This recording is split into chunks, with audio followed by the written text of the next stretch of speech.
नमस्ते विद्यार्थी मित्रांनो, काही दिवसातच तुम्ही सर्वजण मार्च 2022च्या शालांत परीक्षेला सामोरे जाणार आहात। वर्षभर तुम्ही निश्चितच तयारी केलेली आहे। आता शेवटच्या क्षणी जास्तीत जास्त जे गुण आहे ते गुण मिळवण्यासाठी काय केलं पाहिजे याच्याविषयीची आज आपण चर्चा करणार आहोत। आता हे सर्वसाधारणपणे भूगोल आणि अर्थशास्त्र हा जो विषय आहे हा विषय समाजशास्त्र या विषयाअंतर्गत येतो। भूगोल अर्थशास्त्र या विषयाची इयत्ता 10वी साठी 40 गुणांची प्रश्नपत्रिका असते आणि 10 गुण आहेत, हे 10 गुण अंतर्गत मूल्यमापनासाठी असतात। आता हे 40 मार्क आहेत किंवा 40 गुणांची जी परीक्षा आहे या परीक्षेचा जर आपण विचार केला तर त्याच्यामध्ये प्रत्यक्षात ते 60 ते 62 मार्काची परीक्षा असते। त्यापैकी फक्त तुम्हाला 40 मार्काचे प्रश्न सोडवायचे असतात। म्हणजे आपण याच्यामध्ये जर पाहिलं तर जवळजवळ 30% जे प्रश्न आहेत ते 30% प्रश्न तुम्हाला ऑप्शनसाठी आहे। त्यामुळे भूगोल आणि अर्थशास्त्र हा जो विषय आहे हा विषय बोर्डाच्या परीक्षेमध्ये गुण मिळवण्यासाठी अत्यंत महत्त्वाचा किंवा चांगला विषय आहे। एकंदरीत या विषयामध्ये कित्येक मुलांना आउट ऑफ मार्क मिळतात। तसेच चांगले गुण आहे, चांगले गुण मिळवण्यासाठी काय करणं आवश्यक आहे तर याच्यासाठी सर्वप्रथम आपण हे जे बोर्डाची जी परीक्षा आहे ह्या बोर्डाच्या परीक्षेचा जो पॅटर्न आहे हा पॅटर्न समजून घेणं आणि त्यानुसार तुम्ही जर अभ्यास केला तर निश्चितपणे सर्व जे विद्यार्थी आहेत त्या सर्व विद्यार्थ्यांना उत्तम गुण मिळतील। यासाठी आपण काय करूया, सर्वप्रथम हे जे बोर्ड आहे बोर्डाचे जे पॅटर्न आहे म्हणजेच प्रश्नपत्रिका आहे, प्रश्नपत्रिकेचं जे स्वरूप आहे हे स्वरूप आहे। या स्लाइडच्या माध्यमातून तुम्हाला हे जे प्रश्नपत्रिका आहे त्या प्रश्नपत्रिकेचं स्वरूप लक्षात येईल। याच्यामध्ये तुम्ही पाहिलं तर अजून एक गोष्ट लगेच तुमच्या लक्षात येते। यामध्ये तुम्हाला जे बोर्डाच्या प्रश्नपत्रिकेचा पॅटर्न मध्ये पाहिलं तर मी आता मगाशी म्हटलं होतं ते अत्यंत सोपे आहे। याचं महत्वाचं कारण म्हणजे याच्यामध्ये जवळजवळ बऱ्याच प्रमाणामधले जे प्रश्न आहेत म्हणजे अगदी 60% प्रश्न आहेत ते पूर्णपणे ऑप्शनचे आहेत आणि त्यामध्ये तुम्हाला जे प्रश्नाचं जे लिखाण करायचं आहे हे लिखाण फक्त प्रश्न क्रमांक 5 आणि प्रश्न क्रमांक 7 आहे याच्यासाठी तुम्हाला तयारी करायची आहे, लिखाण करायचं आहे। मग आता मी तुम्हाला तर म्हटलं फक्त 2च प्रश्न सोडवायचे आहेत, मग असं होईल का तुम्हाला 2 प्रश्नामध्ये पूर्ण गुण मिळतील तर तसं नाही। आता आपण सर्वसाधारणपणे भूगोलाचा अभ्यास करत असताना काय करणं गरजेचं आहे हे जे आहे याच्याविषयीची थोडक्यात मी तुम्हाला माहिती देतो आणि त्याच्यानंतर सर्वसाधारणपणे प्रश्न प्रकारानुसार कसा अभ्यास करावा किंवा आता अभ्यास करण्यापेक्षा ते कसं लक्षात ठेवून जास्तीत जास्त गुण मिळवावेत याविषयी आपण साधारणपणे बोलूया। आता जे प्रश्न क्रमांक भूगोलचा जर विचार केला तर तुम्हाला या ठिकाणी भूगोल आणि अर्थशास्त्र या विषयासाठी बोर्डाच्या परीक्षेत एकंदरीत 7 प्रश्न विचारले जातात आणि या 7 प्रश्न आहे या 7 प्रश्नामध्ये बरेचसे जे प्रश्न आहेत म्हणजे प्रश्न क्रमांक 3, 4 पर्यंत पूर्णपणे ऑब्जेक्टिव्ह टाईप प्रश्न आहेत। हे ऑब्जेक्टिव्ह टाईप प्रश्नांची उत्तर हे सहज तुम्ही काही 2 गोष्टी केल्या की प्रत्येक विद्यार्थी अगदी निश्चितपणे लिहू शकेल। याच्यासाठी काय करणं आवश्यक आहे तर सर्वप्रथम तुम्ही जे पाठ्यपुस्तक आहे या पाठ्यपुस्तकाचा अभ्यास करणं आवश्यक आहे। फक्त पाठ्यपुस्तक आहे, पाठ्यपुस्तकाचं सूक्ष्म वाचन केलं, त्याच्यातल्या ज्या काही महत्वाचे घटक आहेत त्या घटकांचा जर तुम्ही विचार केला, आता याच्यामध्ये आपल्याला काय काय लक्षात ठेवायचं हे मी तुम्हाला सर्वप्रथम सांगतो। जर तुम्ही आपण पाठ्यपुस्तकाचा विचार केला तर इयत्ता 10वीचं जे पाठ्यपुस्तक आहे ते प्रामुख्याने भारत आणि ब्राझील हे जे 2 देश आहे या 2 देशाचा तुलनात्मक अभ्यास आहे। मग आता अभ्यास हा काय फक्त 4 मुद्दे आहे, त्या 4 मुद्द्यांच्या अनुसरून इयत्ता 10वी मध्ये तुम्हाला अभ्यास करायचा आहे। पहिला जो मुद्दा आहे तो सर्वसाधारणपणे भारत आणि ब्राझीलची हे जे राजकीय रचना आहे या राजकीय रचनेविषयी माहिती, त्यानंतर प्राकृतिक रचना, हवामान, लोकसंख्या, मानवी वस्ती, व्यवसाय आणि दळणवळण हे जे आणि वाहतूक, संदेशवहन हे जे 4 ते 5 मुद्दे आहेत त्या 4 ते 5 मुद्द्यांच्या साहाय्याने तुम्ही जर अभ्यास केला तर निश्चितपणे तुम्हाला चांगले मार्क पडतील। आता याच्यामध्ये मी तुम्हाला फक्त दुसऱ्या प्रकरणापासून सांगितलं। पहिलं जे प्रकरण आहे ते क्षेत्रभेट, हे क्षेत्रभेट हे जे प्रकरण आहे हे प्रकरण पूर्णपणे पूर्व ज्ञानावरती आधारित अशा प्रकारचं प्रकरण आहे। मग आता बऱ्याच वेळा तुमच्या मनामध्ये प्रश्न येतात की याच्यावरती प्रश्न काहीच येणार नाहीत का, तर तसं नाही। बोर्डाचं जे गुणदान पद्धत आहे या गुणदान पद्धतीचा जर आपण एक चार्ट बघितला तर त्याच्यामध्ये लक्षात येईल. आपण हे चार्ट बघणार आहोत. याच्यामध्ये तुम्हाला बघा निश्चितपणे लक्षात येईल की सर्वसाधारणपणे पहिलं जे प्रकरण आहे या पहिल्या प्रकरणामध्ये फक्त तुम्हाला 6 गुणांचे प्रश्न आहे. बाकीचे प्रकरण क्रमांक 2 ते 9 याच्यामध्ये सर्वसाधारणपणे सारख्या प्रमाणामध्ये प्रश्न विचारायचे आहे. आता हे जे प्रश्नपत्रिका आहे ते 60-62 मार्काचे असल्यामुळं साधारणपणे एखादं जे प्रकरण आहे एखाद्या प्रकरणावरती 8 ते 9 मार्काचे प्रश्न विचारले जातात. नाही तर बहुतांशी करून सर्व प्रकरण आहेत या प्रकरणावरती सरासरी 7 मार्काचे किंवा 7 गुणांचे जे प्रश्न आहेत हे प्रश्न तुम्हाला विचारले जातात. त्या दृष्टीने तुम्ही गुणदान तक्ता आहे हा गुणदान तक्ता आणि बोर्डाच्या प्रश्नपत्रिकेचं जे स्वरूप आहे हे स्वरूप पाहून जर अभ्यास केला तर निश्चितपणे चांगली मार्क पडतात. आता याच्यामध्ये तुम्हाला काय काय अडचणी येतात किंवा तुमच्यामध्ये काय लक्षात राहत नाही किंवा कोणत्या गोष्टी तुम्हाला समजत नाही. आता याच्याविषयी आता सर्वसाधारणपणे माझ्या माहितीनुसार तुमचं काय होतं बघा. आता याच्यामध्ये पहिल्यांदा तुम्हाला भारत आणि ब्राझील ह्या 2 देशांची राजकीय आणि प्राकृतिक रचना आहे ही रचना तुम्हाला व्यवस्थित समजली पाहिजे, ते लक्षात आले पाहिजे. ह्या 2 गोष्टी जर तुम्हाला समजल्या तर 10वीचा जो भूगोल आहे हा 10वीचा भूगोल निश्चितपणे तुम्हाला चांगला समजेल, व्यवस्थित त्याच्यावरती तुम्हाला त्याचं आकलन होईल. यासाठी आपण काय करायचं तर सर्वसाधारणपणे बघा भारत आणि ब्राझीलची राजकीय रचना म्हणजे काय तर भारतामध्ये असणारी राज्य आणि ब्राझीलमध्ये असणारी राज्य आहे हे राज्यांची तुम्हाला नावं लक्षात राहिली पाहिजे. ते राज्य कुठं आहे ते कळलं पाहिजे. तसंच भारताचे प्राकृतिक विभाग आणि ब्राझीलचे प्राकृतिक विभाग हे सुद्धा तुम्हाला समजलं पाहिजे. आता याच्यामध्ये तुम्हाला काय होतं सर्वसाधारणपणे बघा तुम्ही जर पाठ्यपुस्तकामध्ये प्रकरण क्रमांक 2 मध्ये बघितलं तर तुमच्या लक्षात येतं की भारतातले बरेचसे जे राज्य आहेत आता आज आपण भारताचा जर विचार केला तर भारतामध्ये आजच्या ह्याच्यानुसार 29 राज्य आणि 9 केंद्रशासित प्रदेश आहे. हे जरी आत्ताच जरी असलं पाठ्यपुस्तकामध्ये आपण जर विचार केला तर तुमच्या पाठ्यपुस्तकामध्ये 28 राज्य आणि 7 केंद्रशासित प्रदेश दिलेले आहेत. मग तुम्हाला प्रश्न येईल की कोणतं बरोबर द्यायचं. तुम्ही दोन्ही लिहिलं तरी पण त्याचं उत्तर आहे ते बरोबर असेल, कारण तुमच्या पाठ्यपुस्तकामध्ये आपल्याकडे 28च राज्य दिलेत आणि 7 केंद्रशासित प्रदेश दिलेत. 2-3 वर्षापूर्वी जम्मू काश्मीर आहे, जम्मू काश्मीर आणि लडाख हे जे आहेत हे वेगळे केंद्रशासित प्रदेश झालेले, त्यामुळे त्याचा समावेश तुमच्या पाठ्यपुस्तकामध्ये नाही एवढं लक्षात ठेवा. तुम्ही 29-9 लिहिलं, 28-7 लिहिलं तरी तुमचं जे उत्तर आहे ते बरोबर येतं. तर हे लक्षात ठेवा. याच्यामधले जे सर्व राज्य आहेत राजधानी आहे ते पाठ करा, कारण याचा जो उपयोग आहे हा उपयोग तुम्हाला पुढे नकाशा बनवणे नकाशा वाचनासाठी निश्चितपणे होऊ शकतो. आता याच्यानंतर ब्राझीलच्या बाबतीमध्ये पण तुम्ही असंच करणं गरजेचं आहे. ब्राझीलचे जे राज्य आहेत ब्राझीलमध्ये एकंदरीत 26 राज्य आहेत. आता 26 राज्य आणि एक त्या ठिकाणचा जो केंद्रशासित प्रदेश किंवा फेडरल डिस्ट्रिक्ट असं म्हणून त्याला ओळखलं जातं तो त्या ठिकाणी एक आहे. अशा प्रकारे ब्राझीलचे राज्य आहेत. आता ब्राझीलचं जे राज्य आहे त्या ब्राझीलच्या राज्याच्या मध्ये तुम्हाला काय येते थोडीफार अडचणी येते. काय अडचणी येते तर ते जे राज्य आहे ते राज्य तुमच्या लक्षात राहत नाही किंवा काही काही राज्यांची नावं पण तुम्हाला लक्षात ठेवायला फार कठीण जातं. मग याच्यामध्ये काय अपेक्षित आहे. आता मी तर तुम्हाला म्हणेल सर्वच राज्य आहे त्या राज्य तुम्हाला ब्राझीलचे आले पाहिजे असे बोर्डाची पण अपेक्षा आहे, परंतु तुमच्या ते लक्षात राहत नाही. मग त्याच्यासाठी काय करायचं मी तुम्हाला एक सांगतो. एवढी गोष्ट लक्षात ठेवा. एवढं जरी तुम्ही केलं तरी निश्चितपणे ब्राझीलच्या विषयीची राजकीय रचना आहे ते तुम्हाला थोडीफार समजेल आणि याच्यावरतीच सर्वसाधारणपणे पुढं सर्व ठिकाणी प्रश्न विचारले जातात. आता याच्यासाठी तुम्ही एक 5 ते 7 राज्य आहेत, हेच 5 ते 7 राज्य ब्राझीलची निश्चितपणे पाठ करा किंवा लक्षात ठेवा. नकाशा वाचन करा, नकाशात भरा. नकाशा मध्ये भरले तर ते अजून तुमच्या चांगलं लक्षात राहतं. मग आता याच्यामध्ये कोणकोणती राज्य तुम्ही लक्षात ठेवणं अपेक्षित आहे तर याच्यामध्ये ब्राझील आहे, ब्राझीलमधील सर्वात मोठं राज्य, ब्राझीलमधील सर्वात छोटं राज्य, त्यानंतर ब्राझील आहे, ब्राझीलमधलं सर्वात जास्त नागरीकरण झालेलं राज्य, प्रगत राज्य, लोकसंख्येची जास्त घनता असणारे राज्य.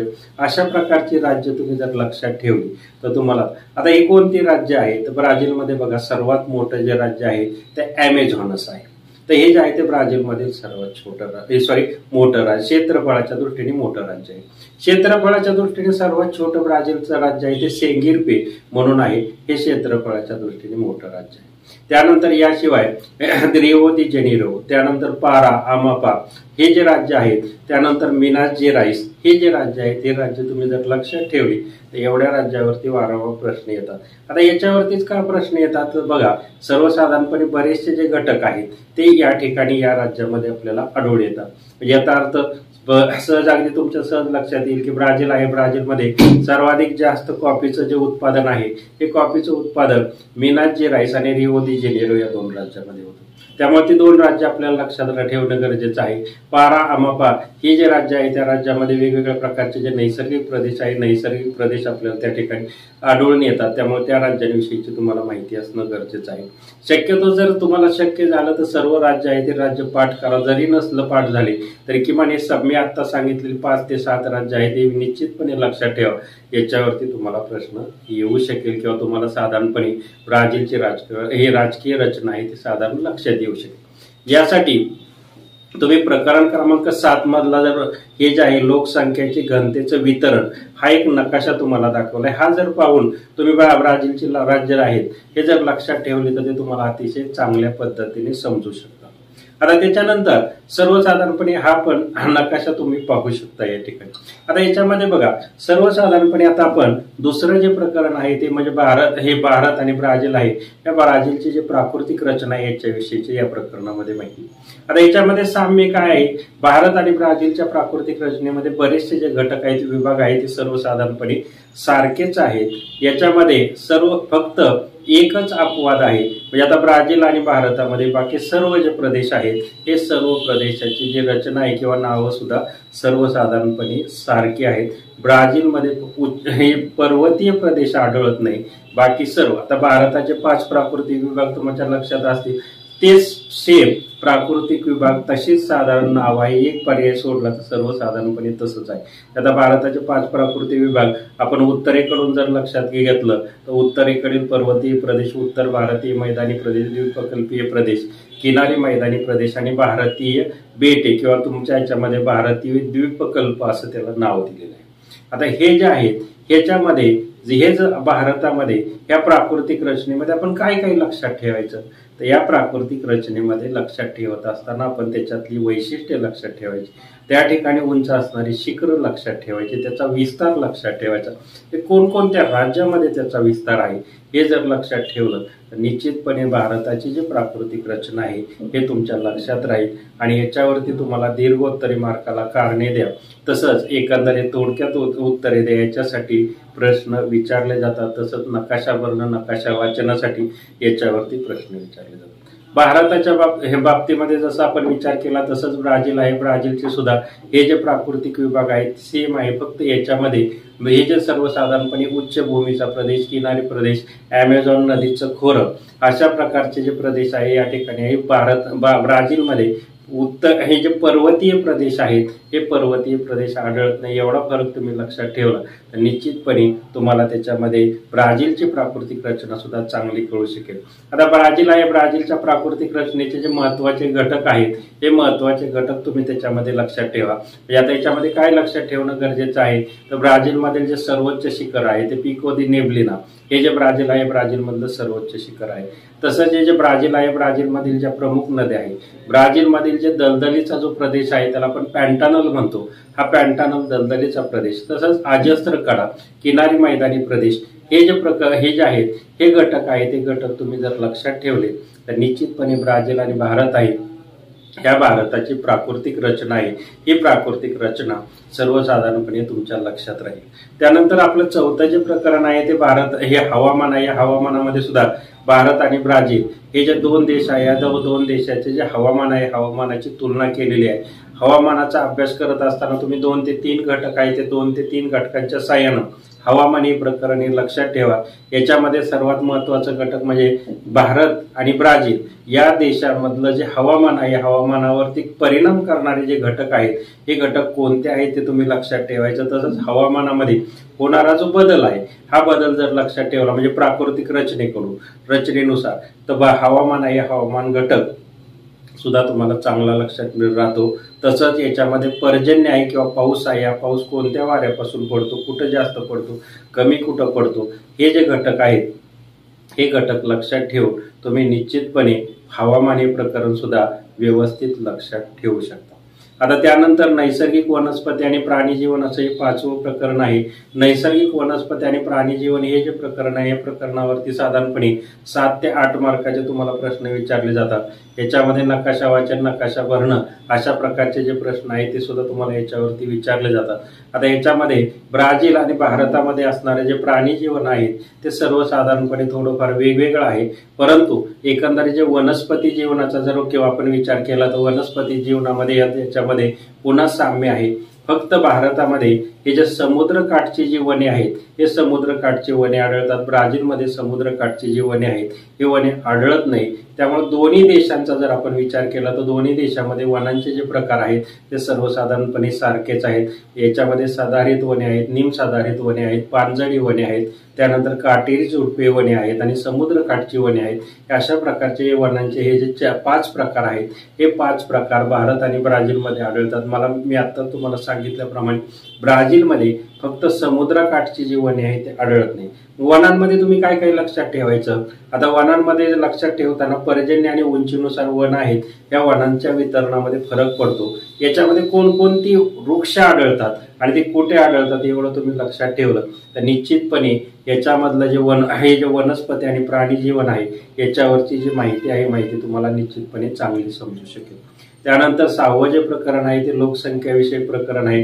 लोकसंख्यामध्ये याच्यामध्ये काय, लोकसंख्येच्या वितरणावरती परिणाम करणारे घटक, भारताची लोकसंख्या, ब्राझीलची लोकसंख्या यांचं वितरण, कोणत्या भागामध्ये लोकसंख्या आहे, लोकसंख्या जास्त आहे, कोणत्या भागामध्ये कमी आहे, याच्या मागची कारणं, हे जे भौगोलिक कारणं जाणून घेतली तर लोकसंख्या हे जे प्रकरण आहे ते सुद्धा तुमच्या लक्षात राहील। त्याचबरोबर या ठिकाणी लोकसंख्या आहे, लोकसंख्येची एक 4 ते 5 वैशिष्ट्ये असतात। या वैशिष्ट्यानुसार लोकसंख्या आहे, लोकसंख्येच्या रचनेचा तुम्ही अभ्यास करणं आवश्यक आहे। याच्यामध्ये सर्वसाधारणपणे लोकसंख्येची घनता, लोकसंख्येचे वितरण, वय, रचना, लिंग, गुणोत्तर, साक्षरता हे जे आहेत हे लोकसंख्येची वैशिष्ट्ये आहेत आणि या वैशिष्ट्यांनुसार हे जे लोकसंख्या आहे लोकसंख्येचे वितरण प्रत्येक ठिकाणी वेगवेगळं असतं आणि दोन्ही देशामध्ये लोकसंख्येचे जे वितरण आहे एकंदरीत लोकसंख्येची जी वैशिष्ट्य आहे ते सर्वसाधारणपणे वेगळे आहे। या प्रकरणामध्ये अनेक आलेख आणि नकाशे दिलेले आहेत। अनेक आहे जे आलेख आणि नकाशे आहे ते नकाशे तुम्हाला वाचनासाठी, आलेख काढण्यासाठी विचारलं जातं। 7वं जे प्रकरण आहे ते सर्वसाधारणपणे मानवी वस्ती आहे। मानवी वस्ती म्हणजे सर्वसाधारणपणे लोकसंख्या आणि मानवी वस्ती हे जे प्रकरण आहे ते थोडेफार जवळजवळचे आहेत। आता मानवी वस्तीमध्ये काय आहे तर सर्वसाधारणपणे मानवी वस्ती म्हणजे आता ब्राझीलच्या मानवी वस्तीचा जर विचार केला तर ब्राझीलमध्ये मानवी वस्ती युरोपियन लोक आहेत, या युरोपियन लोकांनी स्थापन केली। तर भारतामध्ये अगदी प्राचीन काळापासून मानवी वस्ती आहे, मानवी वस्तीचा विकास झालेला आढळतो। मग आता मानवी वस्तीवरती परिणाम करणारे जे वेगवेगळे घटक आहेत त्या घटकांचा अभ्यास आपल्याला करणं गरजेचं आहे। आता याच्यामध्ये तुम्हाला दीर्घोत्तरी मार्काला सुद्धा प्रश्न विचारला जातो की मानवी वस्तीवरती परिणाम करणारे घटक कोणते किंवा मानवी वस्तीवरती परिणाम करणारे घटक लोकसंख्येच्या वितरणानुसार स्पष्ट करा। आता ज्या ठिकाणी मानवी जीवन आहे, जीवन जगण्यासाठी अनुकूल परिस्थिती असते अशा भागामध्ये सर्वसाधारणपणे लोकसंख्या आहे किंवा मानवी वस्ती आहे ती मोठ्या प्रमाणावरती आढळते। याच्यामध्ये एक 4 ते 5 घटक महत्वाचे आहेत। त्याच्यामध्ये हवामान आहे, त्यानंतर जमीन आहे, पाणी पुरवठा आहे, त्याचबरोबर शासकीय धोरण आहे आणि जीवन जगण्याची सुसहाय्यता हे जे घटक आहेत या घटकांचा जो परिणाम आहे या परिणाम मानवी वस्ती आहे या मानवी वस्तीवरती होत असतो। 8वं जे प्रकरण आहे ते सर्वसाधारणपणे या ठिकाणी जे वेगवेगळे जे व्यवसाय आहे व्यवसायांविषयीची माहिती, ब्राझील आणि भारतामध्ये जे व्यवसाय, आता याच्यामध्ये शेती व्यवसायापासून अगदी व्यापारापर्यंत माहिती दिलेली आहे। या प्रकरणावरती सुद्धा तुम्हाला अनेक प्रकारचे जे दीर्घोत्तरी कारणे त्यासाठी प्रश्न विचारले जातात। आणि शेवटचं जे प्रकरण आहे ते म्हणजे वाहतूक, दळणवळण आणि संदेशवहन। आता याच्यामध्ये तुम्हाला बऱ्याच प्रमाणामध्ये अडचणीचा जो भाग जातो त्याच्यामध्ये 2-3 नकाशे दिले आहेत। या नकाशामध्ये तुम्हाला जे वेगवेगळे लोहमार्ग दाखवलेत, रस्ते मार्ग दाखवलेत, तर हे लोहमार्ग, रस्ते मार्ग किंवा विमान मार्ग आहेत हे तुमच्या लक्षात राहत नाही किंवा नकाशा बघितला की तुम्हाला काय करावं हे लक्षात येत नाही। तर त्याच्यासाठी एक तुम्हाला साधी गोष्ट सांगतो, कोणत्याही देशाचं जे लोहमार्ग, त्याचबरोबर रस्ते मार्ग किंवा अगदी विमान मार्ग लक्षात ठेवायचा असेल तर त्या शहरातली जी त्या देशातली जे प्रमुख ठिकाणं आहेत, शहरं आहेत ते जर तुम्ही लक्षात ठेवली तर तशाच प्रकारचं लोहमार्ग आणि रस्ते मार्गाचा विकास त्या ठिकाणी झालेला असतो. त्यामुळे अगदी नकाशा बघून अगदी पूर्ण घाबरून जायचं नाही किंवा एवढं मी कसं लक्षात ठेवू असा प्रश्नच आणायचा नाही. म्हणजे अगदी आता याच्यामध्ये बघा, भारताचा जरी विचार केला तर भारतामध्ये सुवर्ण चतुष्कोन महामार्ग आहे. भारतातले जे प्रमुख महानगर आहेत या महानगरांना हा जो मार्ग आहे तो जोडतो. याच्यामध्ये मुंबई आहे, त्यानंतर दिल्ली आहे, कलकत्ता आणि चेन्नई हे जे 4 शहर आहेत, हे 4 शहर ह्या सुवर्ण चतुष्कोन महामार्गाने जोडलेले आहेत. त्यानंतर उत्तर दक्षिणेकडचे जे टोक आहेत, या उत्तर दक्षिणेकडच्या टोकानुसार तुम्हाला दक्षिण महामार्ग, पूर्व पश्चिम महामार्ग अशा प्रकारचे महामार्ग आहेत. आता उत्तर दक्षिण महामार्गाचं श्रीनगर ते कन्याकुमारीला जोडलेलं आहे. आता त्यानंतर इकडं सर्वसाधारणपणे जे पूर्व आणि पश्चिम महामार्ग आहेत, हे पूर्व आणि पश्चिम महामार्ग अरुणाचल प्रदेश आहे. अरुणाचल प्रदेशामधलं सिलचर ते इकडं पोरबंदर पर्यंत अशा प्रकारचा जो महामार्ग आहे ते जोडलेला आहे. याच्यामध्ये अगदी ठराविक किंवा महत्वाचे जे ठिकाणं शहरं लक्षात ठेवली की तुम्हाला बहुतांश करून राज्य आणि लोहमार्ग आहेत, त्याचबरोबर प्रमुख विमानतळ आहेत, हे जे आहे ते लक्षात राहतील. नकाशा बघून घाबरून जायचं नाही. तर अशा प्रकारे आता हे जे आहे ते मी तुम्हाला एक 10 ते 15 मिनिटांमध्ये सर्वसाधारणपणे हे जे पाठ्यपुस्तक आहे या पाठ्यपुस्तकामध्ये नेमका काय तुम्हाला अभ्यास आहे याच्याविषयीची माहिती सांगेल. आता आपल्याला काय करायचं आहे, हे जे अभ्यास केल्यानंतर या 15 ते 20 दिवसामध्ये जास्तीत जास्त मार्क पडण्यासाठी आपण आता काय तयारी करणं आवश्यक आहे. तर याच्यासाठी मी तुम्हाला एक 2-4 टिप्स सांगतो. त्याचा तुम्ही जर निश्चितपणे विचार केला तर भूगोल आणि अर्थशास्त्रामध्ये तुम्हाला अतिशय चांगली मार्क पडते.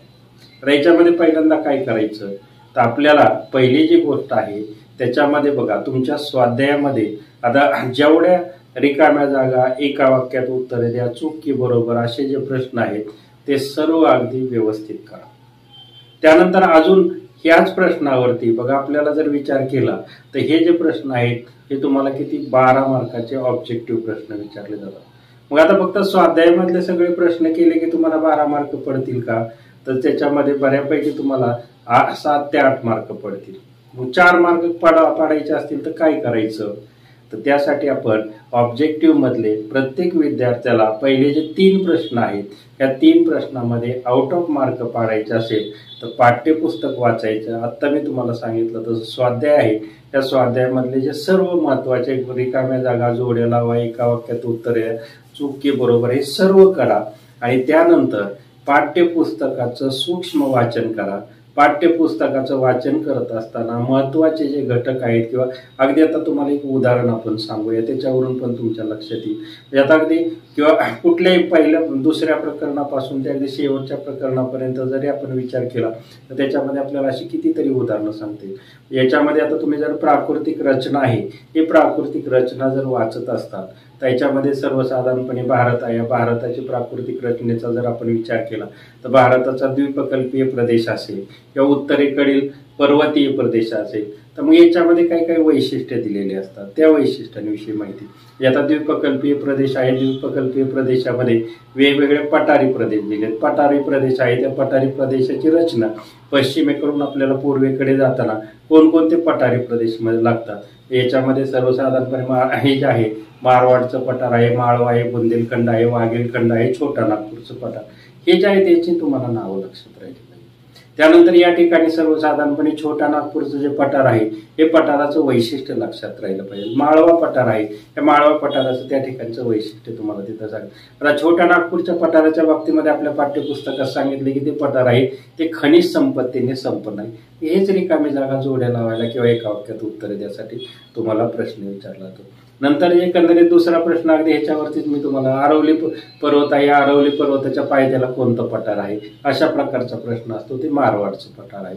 मग आता भारतामध्ये सर्वात उंच शिखर कोणतं आहे, भारताची सर्वसाधारणपणे आता K2 आहे, हे K2 भारतातील सर्वात उंच शिखर आहे, ते लक्षात ठेवा. असे जे आहेत हा असा अभ्यास करत असताना तुम्ही नोट्स काढायचे. त्याचबरोबर वेगवेगळ्या नद्या आहेत, त्यांच्या उपनद्या आहेत, त्यांचा उगम कुठं झालेला आहे याच्याविषयीची जी माहिती आहे ती पाठ्यपुस्तकामध्ये दिलेली आहे. तर त्याच्यामधलं जे नोट्स आहे ते नोट्स तुम्ही काढून ठेवा. अगदी हे जे आहेत हे मी तुम्हाला सर्वसाधारणपणे तिसऱ्या प्रकरणामध्ये सांगितलं. चौथं प्रकरण आहे ते हवामान आहे. हवामानामध्ये पण अशा प्रकारचे वैशिष्ट्यपूर्ण सर्वात जास्त जो पाऊस आहे कोणत्या ठिकाणी पडतो, कमी पाऊस कुठं पडतो, भारतीय हवामानावर परिणाम करणारे घटक कोणते, भारतामध्ये पश्चिमेकडेच जो जे वाळवंटी प्रदेश आहे तो निर्माण का झाला. आता हे जे आहेत आता याच्यावरती माहिती. आता आपल्याकडे बघा भारतामध्ये सर्वात जास्त जो पाऊस आहे पर्जन्याचं प्रमाण आहे ते मॉसिनराम या ठिकाणी पडतं. मॉसिनराम आणि चेरापुंजी असं. पूर्वी चेरापुंजी असं होतं, पण आता तुमच्या पाठ्यपुस्तकामध्ये मॉसिनराम हे आहे, तुम्ही मॉसिनराम लिहिणंच गरजेचं आहे. तसंच भारतातील सर्वाधिक कोरडा जो प्रदेश आहे हा कोरडा प्रदेश राजस्थान आहे, या राजस्थानमध्ये आहे. तर हे राजस्थानमधला जो कोरडा प्रदेश आहे ते तुम्हीच लक्षात ठेवणं गरजेचं आहे. आता याच्यामध्ये हे जे घटक आहेत हे अशा प्रकारचा अभ्यास करत असताना प्रत्येक प्रकरणातलं वैशिष्ट्यपूर्ण जे आहेत हे वैशिष्ट्यपूर्ण घटक किंवा ह्या घटकांची नोंद तुम्ही करायची. हे जे प्रश्न आहेत हे प्रश्न तुम्हाला ऑब्जेक्टिव्ह टाईप प्रश्नासाठी विचारले जातात. त्यानंतर आता चौथा जो प्रश्न आहे, आता पुन्हा एकदा मी तुम्हाला सांगतो, आपल्याला भूगोलाच्या परीक्षेमध्ये बऱ्याच वेळा विद्यार्थ्यांचे जे मार्क जातात ते नकाशा वाचन आणि नकाशा भरण्यामध्ये आणि आलेख काढणं आणि आलेख याच्यामध्ये जातात. आता प्रश्न चौथा आहे तो तुमचा कशावरती आहे, हे सर्वसाधारणपणे नकाशा भरणं आणि नकाशा वाचनासाठी आहे. नकाशा वाचन आहे त्याचं त्या प्रमाणानं सोपं असतं. पाठ्यपुस्तकातलाच नकाशा दिलेला असतो, त्याच्यावरती प्रश्न दिलेले असतात, तुम्ही त्याचं वाचन करायचं. ह्याचं वाचन करत असताना एक गोष्ट मात्र निश्चितपणे लक्षात ठेवा, ज्यावेळेस पाठ्यपुस्तकाच्या मध्ये किंवा तुमच्या बोर्डाच्या परीक्षेमध्ये पाठ्यपुस्तकातले नकाशे देतात त्याच्यातले जसेच्या तसे न प्रश्न विचारतात, थोडे वेगळ्या पद्धतीने प्रश्न विचारले जातात. त्यासाठी काय करायचं, नकाशा जरी तो असला तरी नकाशाच्या खाली कोणते प्रश्न विचारलेले त्या प्रश्नांचा अर्थ नीट समजून घ्यायचा आणि त्याच्यानुसार उत्तर लिहायची. नकाशा वाचनावरती प्रश्नांची उत्तर लिहिताना ते जे उत्तर आहे ते पूर्ण वाक्यामध्ये लिहिणं अपेक्षित आहे किंवा तुम्ही ते पूर्ण वाक्यामध्ये लिहावं असंच बोर्डाला अपेक्षित आहे. म्हणजे अगदी एक शब्द किंवा एखादा हे जे आहे प्रमाण वगैरे असं लिहून ते करायचं नाही. तुम्हाला जो प्रश्न दिलेला आहे त्याच्याप्रमाणे. आता उदाहरणार्थ आपण असं पण सांगूया की आता तुम्हाला एखादा नकाशा दिला की हे जे सर्वसाधारणपणे भारतातले असणारे रस्ते आणि लोहमार्गाचा नकाशा दिला असेल, मग तुम्हाला प्रश्न असा विचारला जातो की उत्तर आणि दक्षिण महामार्ग कोणता. तर तुम्ही पूर्ण असं उत्तर लिहायचं, भारतातील उत्तर दक्षिण महामार्ग श्रीनगर ते कन्याकुमारी आहे. बरीच मुलं काय करतात, कन्याकुमारी आणि श्रीनगर एवढंच लिहितात. असं न लिहिता या ठिकाणचं जे प्रश्न आहे या प्रश्नाचं जे उत्तर आहे ते पूर्ण वाक्यामध्ये द्यायचं. आता बऱ्याच प्रमाणामध्ये किंवा अगदी चांगले हुशार जे मुलं आहेत ह्या हुशार मुलांचे सुद्धा मार्क जातात ते नकाशा भरण्यामध्ये मार्क जातात. बऱ्यापैकी जे बोर्डाच्या ज्या टॉप केसेस आहेत त्या टॉप केसेसमध्ये सुद्धा नकाशा भरण्यामधले मुलांना पैकीच्या पैकी मार्क पडत नाही. तुमचा 1-2 एखादा दुसरा मार्क त्या नकाशा भरण्यामध्ये जातो. मग आता नकाशा भरण्यामध्ये हा मार्क जाऊ नये याच्यासाठी काय करायचं. आता याच्यासाठी बोर्डाच्या ज्या पाठीमागच्या ज्या प्रश्नपत्रिका झालेल्या आहेत, एकंदरीत 5 ते 7 प्रश्नपत्रिका आहेत, त्याच्यामध्ये जर तुम्ही त्या प्रश्नपत्रिका पाहिल्या तर त्याच्यामध्ये एक गोष्ट तुमच्या लक्षात येते, यामध्ये तुम्हाला काही जे प्रश्न आहेत हे वारंवार विचारलेले आहेत. असे जे प्रश्न आहेत ते व्यवस्थित लक्षात ठेवा. आता याच्यामध्ये बोर्ड अजून एक सर्व विद्यार्थ्यांसाठी सूचना महत्वाची म्हणूनच आहे, तुम्हाला बोर्डाने नकाशा भरण्यासाठी रंगीत पेन्सिल आहे, रंगीत पेन्सिलचा वापर करायला पूर्णपणे परवानगी दिलेली आहे. नकाशा भरत असताना तुम्हाला हे जे आहेत ते एकंदरीत सर्वसाधारणपणे 6 घटक विचारले जातात, 4 लिहायचे असतात. तुम्ही 6ची 6 त्या ठिकाणी दाखवणं गरजेचं आहे माझ्या दृष्टीने. कारण काय होतं, तुमचा एखादा जरी चुकला तरी तुम्हाला आउट ऑफ मार्क पडावे याच्यासाठी तुम्ही जेवढे घटक विचारले तेवढे सर्व दाखवा. आता हे नकाशा दाखवण्यासाठी रंगीत पेन्सिलचा जरी तुम्हाला वापर करायचा असेल तरी भूगोलाच्या दृष्टीने वेगवेगळे जे रंग आहेत त्या रंगछटांचा विचार करून ते रंग देणं गरजेचं आहे. म्हणजे अगदी आपल्याला आवडेल असा किंवा कसाही चित्रकलेच्या पेपर सारखा रंगीत पेन्सिलचा वापर करू नका. अगदी आपल्या पाठ्यपुस्तकामध्ये किंवा नकाशा भरत असताना तुम्ही या ठिकाणी सांकेतिक चिन्ह आणि खुणा आहेत त्या खुणांचा वापर आणि योग्य त्या रंगाचा वापर करणं गरजेचं आहे. म्हणजे उदाहरणार्थ अगदी आपल्याला वनांचा जो प्रदेश आहे हा वनांचा प्रदेश दाखवायचा असेल तर त्या ठिकाणी हिरवा रंग आहे, हिरव्या रंगाचा वापर करणं आवश्यक आहे. आता जर आपल्याला सर्वसाधारणपणे हे जे उंच प्रदेश दाखवायचा असेल, जास्त उंचीचा प्रदेश दाखवायचा असेल, पठारी प्रदेश दाखवायचा असेल, तर यासाठी तुम्ही ब्राऊन कलर किंवा तपकिरी रंग आहे त्या तपकिरी रंगाचा वापर करणं आवश्यक आहे. आता हा नकाशा भरण्यासाठी मी तुम्हाला आता सांगितलं, चांगली मार्क पाडण्यासाठी बोर्डाचे जे परीक्षा आहे त्या बोर्डाच्या परीक्षेमध्ये जे काय वारंवार प्रश्न विचारलेले आहेत त्यांचा सराव करा. त्याचबरोबर स्वाध्यायामध्ये सुद्धा नकाशा भरण्यासाठी अनेक प्रश्न दिलेले आहेत, अनेक प्रकरणावरती दिलेले आहेत. हे जे प्रश्न आहे त्या प्रश्न पण सोडवा. एवढं जर तुम्ही केलं तर निश्चितपणे आपल्याला नकाशा भरण्यासाठी जे मार्क आहे ते मार्क तुम्हाला आउट ऑफ पडू शकतील. आता आपण याच्यामध्ये बघा काही सरावासाठी काही मी नकाशे भरून तुम्हाला दाखवलेले आहेत. तर या ठिकाणी तुम्ही जे नकाशे आहेत हे पाहिले, याच्यामध्ये 7 ते 8 नकाशे आहेत. याच्यामध्ये वारंवार बोर्डाच्या परीक्षेमध्ये विचारलेले जे प्रश्न आहेत हे प्रश्न त्या ठिकाणी नकाशामध्ये भरून दाखवले. हे बघून याच्याप्रमाणे तुम्ही नकाशा भरण्याचा जो सराव आहे हा नकाशा भरण्याचा सराव करणं गरजेचं आहे. आता त्यानंतर आपला जो 5वा जो प्रश्न येतो तो खालील विधानांची भौगोलिक कारणे द्या अशा प्रकारचा असतो. भौगोलिक कारणे द्या या प्रश्नाचं उत्तर लिहित असताना भौगोलिक कारणे द्यासाठी तुम्हाला एक प्रश्न आहे हा 3 गुणांना विचारला जातो.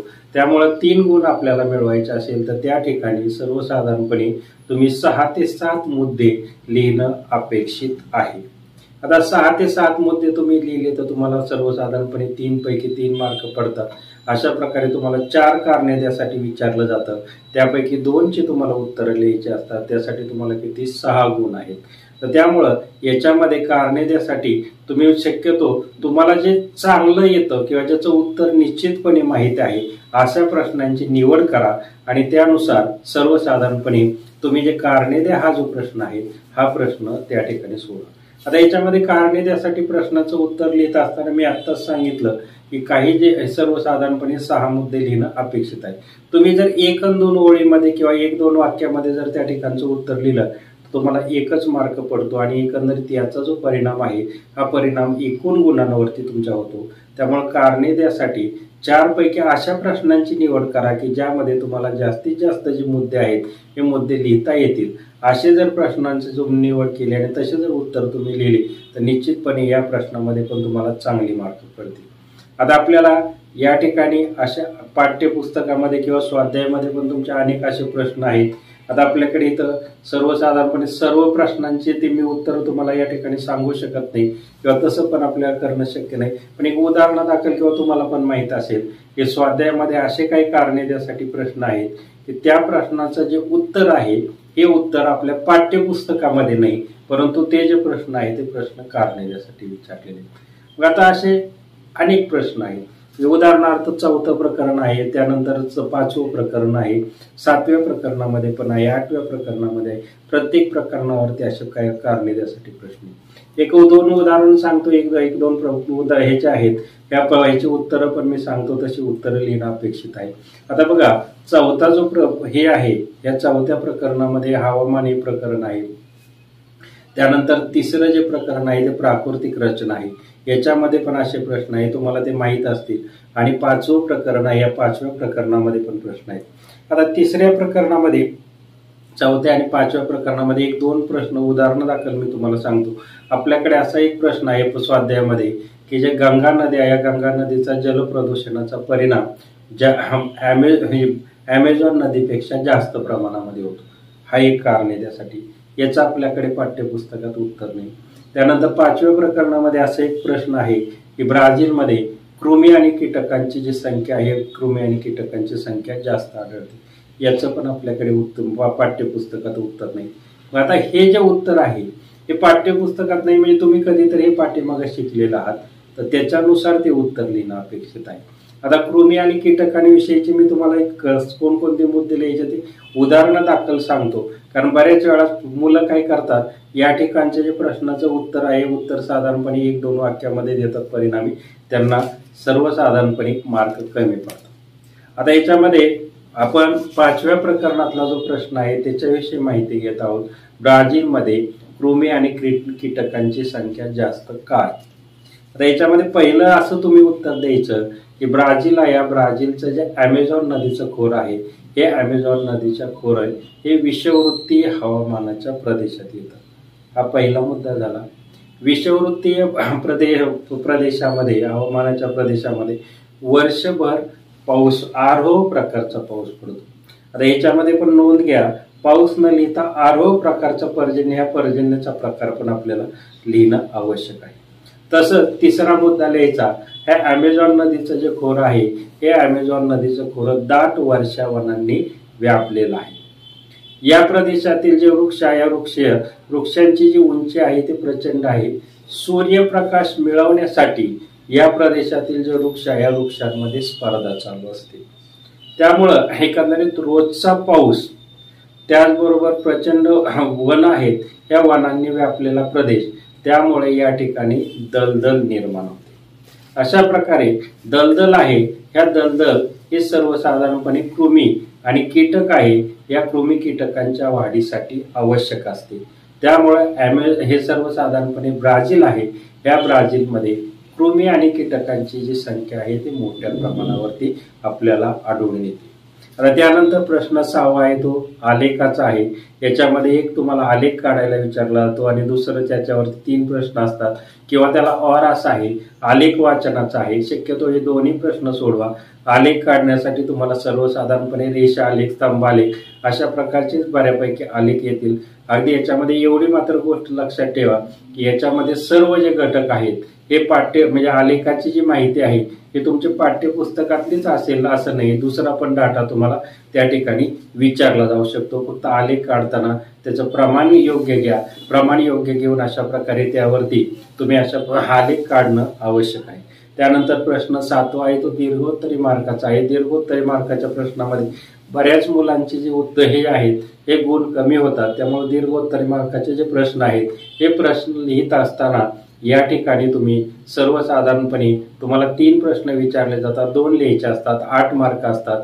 याच्यामध्ये 4 गुणांसाठी 1 प्रश्न असतो. 4 गुणांसाठी तुम्ही 8 मुद्दे लिहा. तसंच या प्रश्नांसाठी तुम्ही आलेख, आकृत्या आणि नकाशा आहे यांचा वापर करा. काही जे प्रश्न आहेत त्या प्रश्नांची 1-2 नमुना दाखल तुम्हाला मी उत्तरं त्या ठिकाणी सांगतो आणि ती जी उत्तरं आहे ते उत्तरं आपण याच्यावरती स्लाइडवरती बघितलं की तशा पद्धतीने तुम्ही ते सोडवू शकता. निश्चितपणे तुम्ही 10वीची जी परीक्षा आहे त्या 10वीचा पेपर तुमचा 4 एप्रिलला असेल. त्या दृष्टीने तुम्ही निश्चितपणे चांगली तयारी केलेली आहे.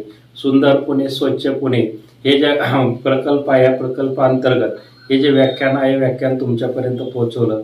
तुम्हाला हे जे संस्था आहे, संस्थेमार्फत आणि माझ्या मार्फत ही ज्या परीक्षा आहे, या परीक्षेसाठी मनपूर्वक शुभेच्छा.